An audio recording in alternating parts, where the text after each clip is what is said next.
I need you to stop what you are doing right now. I mean that literally. Put down whatever is in your hand, close the other tab, and just be here for the next few minutes. Because what I am about to walk you through is not a theory. It is not speculation dressed up in dramatic language to get clicks. What happened in the last 48 hours is real. It is documented, and it has fundamentally changed what we thought we understood about the object currently passing through our solar system. And once I lay this out for you, piece by piece, in the order that the data actually arrived, I think you are going to feel the same thing I felt when I first put it all together. Not excitement, not wonder. Something colder than that. Something that sits in the back of your throat and doesn't quite leave. Let's start at the beginning. Not the beginning of this story, the beginning of what we thought this story was. When 3I/Atlas was first confirmed months ago, the initial response from the scientific community was careful, measured, almost deliberately boring. Another interstellar object. Third one we'd ever detected. Probably a rock. Probably a chunk of ejected material from some distant stellar system that happened to be passing through our cosmic neighborhood. Nothing to worry about. Move along. But then the data started coming in, and the data was wrong. Not wrong in the way where you recalculate and get a slightly different number. Wrong in the way where experienced astronomers look at each other across conference rooms and go very, very quiet. The trajectory didn't fit any natural model. When a comet or asteroid comes in from interstellar space, it follows a hyperbolic path, a smooth, predictable curve governed entirely by gravity. You can model it, you can extend it backwards and forwards in time, and the math holds. 3I/Atlas did not hold. Its path had corrections. Subtle ones, almost imperceptible in early observations, but statistically undeniable once you had enough data points. Something was steering. Not dramatically, not in a way that would make headline news on its own, but consistently, precisely, in a way that passive physics cannot explain. Then it grazed Jupiter. And this is where things got genuinely strange, because what 3I/Atlas did in Jupiter's gravitational field was not what an inert object does. It used the flyby. It came in on one trajectory, interacted with Jupiter's gravity, and came out on a different trajectory that was more efficient, more purposeful, than what the natural slingshot effect would have produced. To be clear about what I'm saying, it adjusted. It took Jupiter's gravity and it optimized its exit path. That is not what rocks do. That is what spacecraft do. And its structure, what the high-resolution imaging revealed when we finally got clean telescope time on it, was geometric in a way that makes planetary scientists deeply uncomfortable. Not perfectly geometric, not in some obvious science fiction way. Subtle. A symmetry that appears in its cross-section ratios, a regularity in its surface features. Natural objects can produce rough symmetry. We see it in crystals, in certain asteroid formations. But the combination of factors, the trajectory corrections, the Jupiter optimization, the structural geometry, starts to build a profile that points in one direction. This was the conversation happening in scientific circles for weeks. Quiet, cautious, career-aware, nobody wanted to be the person who went on record saying what the data was implying. And then, 48 hours ago, the conversation became impossible to contain. Fireball events are not unusual. On any given night, pieces of rock and ice from our solar system enter Earth's atmosphere and burn up, streaks of light that last a second or two and then vanish. Most of them are completely random, statistically distributed, predictable in aggregate. Meteor showers happen when Earth passes through the debris trail of a comet, and we can map those trails. We know when to expect them. We can name them. The Perseids, the Leonids, the Geminids. Our sky is well mapped. We know what is supposed to be falling. What began 48 hours ago was not in any of those maps. Reports started in the Pacific, multiple fireball events within a compressed time frame over a wide geographic area, then Europe, then parts of Asia. Fireball events are reported constantly, but they are normally dispersed and unrelated. What sky tracking networks noticed almost immediately is that these events were synchronized in a way that suggested a common origin. Not the random Poisson distribution of natural meteoric activity, but a pattern. A cluster of arrivals that had more in common with a coordinated release than with natural debris. And then someone did the math that nobody wanted to publish first. They traced the entry vectors, the angles and velocities and directions of these incoming objects, and extrapolated them backward through the atmosphere, through low Earth orbit, through the inner solar system, back to their point of departure. The trajectories all converged on one region of space. The same region that 3I/Atlas had passed through in the preceding days. The same wake. It did not come from a known asteroid field. It did not come from the inner debris disk. The fireball events were originating from the path that 3I/Atlas had just traveled.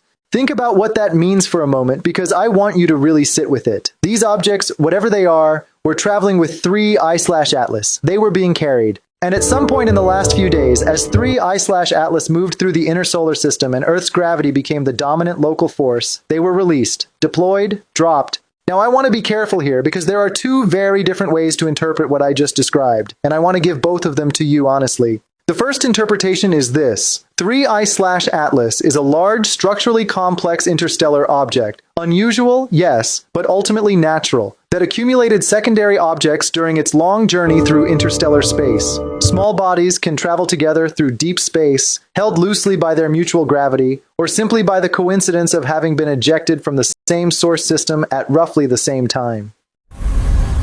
As 3I/Atlas passed through the inner solar system and interacted with the gravitational fields of multiple planets, some of these companion objects were perturbed into Earth-crossing trajectories and entered our atmosphere as fireballs. Unusual, statistically remarkable, but not impossible under natural laws. The second interpretation is harder to say seriously, without sounding like you have lost your mind. But the data invites it, and I think pretending otherwise would be dishonest. If 3I/Atlas is a constructed object, if it is, as some researchers have begun to privately call it, a von Neumann-class probe, then what we witnessed is not a natural release.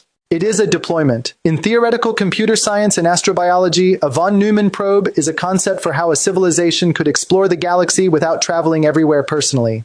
You build a self-replicating, self-directing machine. You send it out. It travels for thousands or millions of years through interstellar space, entirely dormant, requiring no maintenance, consuming no active resources. And then, when it detects the right signal, radio emissions, industrial chemicals in an atmosphere, the specific light spectrum of a civilization's power grid, it wakes up. It executes its programming. It deploys its payload. The profile fits. An object moving through interstellar space for possibly millions of years, structurally intact, geometrically ordered, making subtle course corrections that could have been pre-programmed long before it arrived. A flyby of Jupiter that appears optimized, not random, and now, upon entering the region of space where Earth sits, our specific address in the cosmos, a release event. Objects descending into our atmosphere from the exact trajectory of the carrier. If this is a probe, then the fireball events are not debris, they are units. Modular, autonomous, built to survive atmospheric entry and reach the surface. And the descent patterns, the data on this is still being analyzed, still contested, still argued over in real time, show something that has at least some researchers genuinely alarmed. The descent profiles of several of these objects show velocity characteristics that don't perfectly match a purely ballistic trajectory. There appear to be, in at least some cases, subtle course corrections during descent, not dramatic enough to be unambiguous, but present. Objects that correct their descent path are not rocks. Rocks don't steer. Let me take you to a thought experiment that I think illuminates why this particular scenario, if true, is so much more unsettling than the idea of a spaceship showing up and making contact. Imagine you are a civilization that has been technologically advanced for, say, 10 million years. Not 100 years ahead of us. Not 1,000. 10 million. At that timescale, the idea of physically traveling to every interesting planetary system in the galaxy is absurd. Even at high fractions of the speed of light, the galaxy is too large, the targets too numerous, the time too vast. You don't travel. You send. You build probes that can endure the journey, that carry everything they need to complete their mission, and you release them into the dark and let physics do the rest. Now think about your mission parameters. What do you want to know about a planet? You want to know if it's inhabited. You want to know what the inhabitants are like. You want to know their biology, their electromagnetic activity, their level of technological development, their social organization. And you want that data without alerting them, because an alerted species behaves differently from one that doesn't know it's being watched. You want clean, uncontaminated data. Naturalistic observation. The same reason wildlife researchers don't walk into the middle of a herd with clipboards. So you don't send a ship that lands in a field and flashes lights. You send a carrier that looks, from every angle, like an unremarkable interstellar object. You build it to be geometrically regular enough for efficiency, but irregular enough to pass casual scrutiny. You program it to make corrections subtle enough to be debated rather than confirmed. And when it reaches the target system, you deploy your actual instruments. Small, stealthy, capable of surviving atmospheric entry in a form that looks to anyone watching like a meteor shower. Those instruments don't announce themselves. They sink to the ocean floor. they bury themselves in remote wilderness. They establish contact with each other, build a distributed network, and begin their primary function, observation. Your civilization gets everything it needs. The planet's inhabitants get a slightly unusual meteor shower and a few weeks of online speculation. This is not science fiction. This is the logical extension of what our own engineers are already building when they design distributed sensor networks and autonomous reconnaissance systems. We are right now developing the conceptual framework for exactly this kind of mission. A civilization that's been doing this for 10 million years would have perfected it. So where does that leave us? Specifically, practically right now, the fireball events are continuing. The count is still rising. Official statements from space agencies have been cautious, acknowledging the unusual clustering of events, attributing it to possible companion material from 3I/Atlas, stopping well short of anything more specific. This is the appropriate scientific response when data is still being gathered and when the implications of the more dramatic interpretation are, to put it mildly, civilization-altering. 3I/Atlas itself is now moving toward the sun. This has been part of its trajectory from the moment we first tracked it, and it's consistent with the gravitational dynamics of its path through the inner solar system. Whether it is moving toward the sun to use solar gravity for a further course correction, to leave the solar system entirely, or for some other purpose, is something we will know more about in the coming weeks as its path continues to resolve. What it is not doing is stopping. Whatever 3I/Atlas came to do in this solar system, it appears to have done it. The deployment, if that is what we witnessed, has occurred. The carrier is leaving. What it may or may not have left behind is here. And here is the thing that keeps me turning this over in my mind late at night, the part that I think is the most genuinely interesting and the most unsettling. If the deployed objects are intelligent instruments, they are almost certainly not designed to reveal themselves. Their entire value, from the perspective of whoever built them, depends on operating without our awareness. They would be engineered to look like rocks on radar, to be invisible to our current detection capabilities, to sit on the ocean floor or in the permafrost or in the deep wilderness and do their work without our knowledge, which means we cannot know whether it happened by looking for the objects themselves. We can only know by looking at the data they leave behind.